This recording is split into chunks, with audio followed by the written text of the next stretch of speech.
संग बैठ गई गाड़ी, तू लेके दमान संग बैठ गई गाड़ी।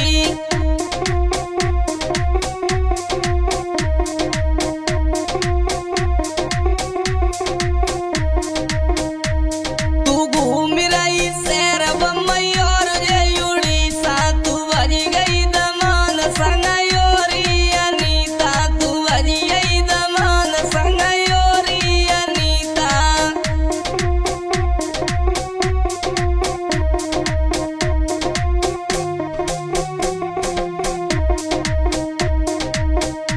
अरे रे गए दारे देखो फ्रिज और टीवी है, अपने ही दमदा की बनी बेटी बीवी, तू अपने ही दमदा की बनी बेटी बीवी।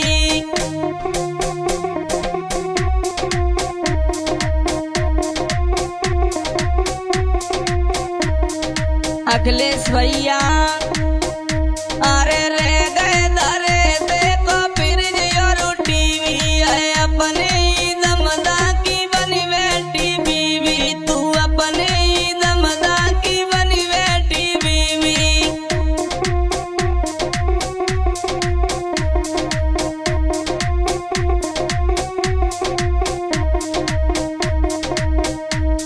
अरे कर्म करो करो पति रोई रोई की जीता, तू बज गई दमान संग योरी अनीता, तू बज गई दमान संग योरी अनीता।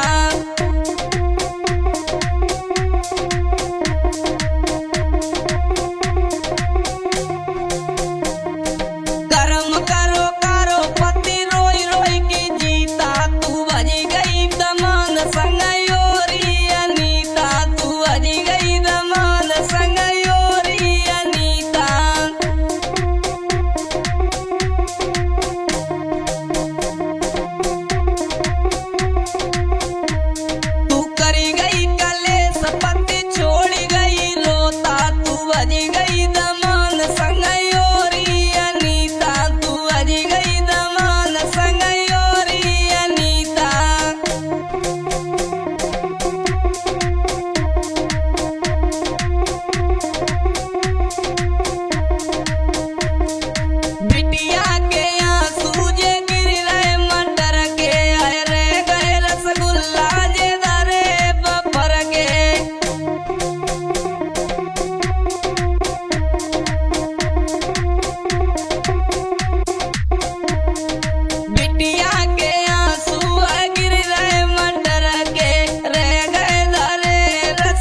अलीगढ़ से जो सोशल मीडिया पर जो खबर निकली है इतनी वायरल होती चली जा रही है कि एक माँ ने और अपनी लड़की के साथ में बहुत गलत किया। अपने दामाद को लेकर के घर से तिजोरी खाली करने के बाद और भाग गई। करी गई कलेस पति छोड़ गई रोता तू बज गई दमान संग योरी अनीता तू बज गई दमान संग योरी अनीता।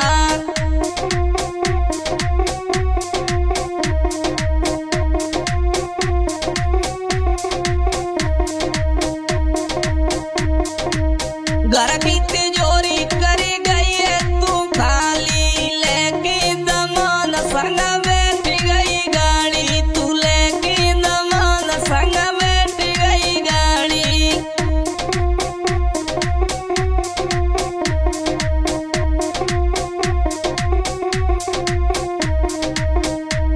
तू घूम रही शेर बम्बई और जय उड़ीसा तू बज गई दमान संग योरी अनीता तू बज गई दमान संग योरी अनीता।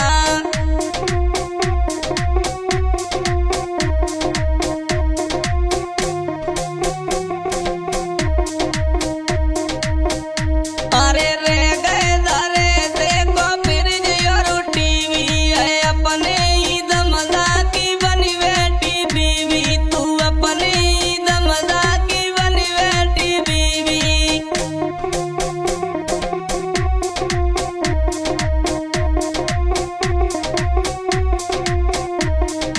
अखिलेश भैया अरे रे गए दरे देखो फिर जियो टीवी है अपने ही दमदा की बनी बेटी बीवी तू अपने ही दमदा की बनी बेटी बीवी।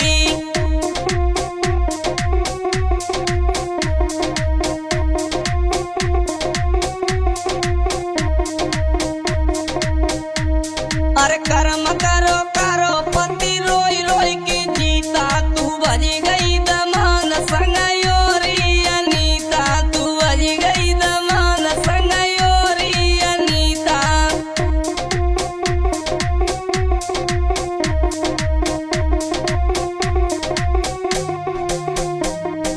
कर्म करो करो पति रोई रोई की जीता तू बज गई दमान संग योरी अनीता तू बज गई दमान संग योरी अनीता।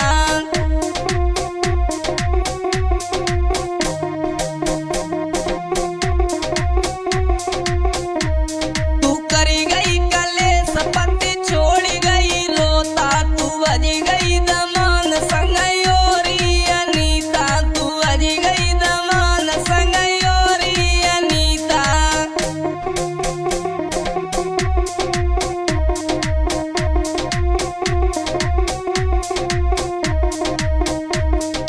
बिटिया के आंसू जे गिर रहे मटर के आए रे गए रसगुल्ला जे दरे बफर के।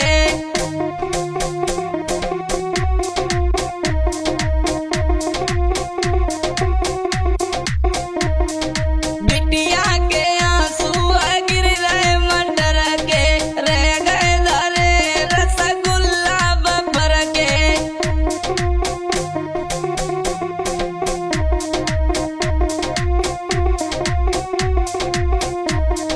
नाई